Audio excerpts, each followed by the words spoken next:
Ketua Umum Partai Gerindra Prabowo Subianto mengungkapkan kriteria calon wakil presiden yang akan mendampinginya pada Pilpres 2024 mendatang.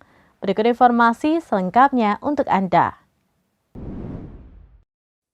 Prabowo mengatakan bahwa kriteria terpenting yaitu memberikan dedikasi kepada rakyat serta berkomitmen dengan Pancasila dan NKRI.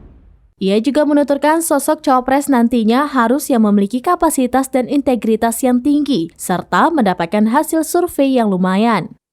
Sementara Partai Gerindra sebelumnya menyebut telah memiliki nama cawapres yang akan mendampingi Prabowo Subianto di Pilpres 2024. Hal itu diungkapkan oleh Ketua Harian DPP Partai Gerindra, Sufmi Dasko Ahmad, di Kompleks Parlemen Senayan, Jakarta pada Selasa 5 Juli 2022. Ia mengatakan bahwa sudah mengantongi nama cawapres nantinya, tetapi akan dibicarakan setelah Rapimnas.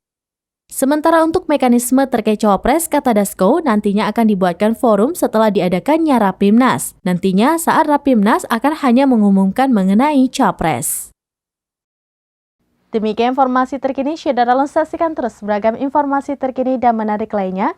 Jangan lupa like dan share seluruh akun sosial media seraminus.com.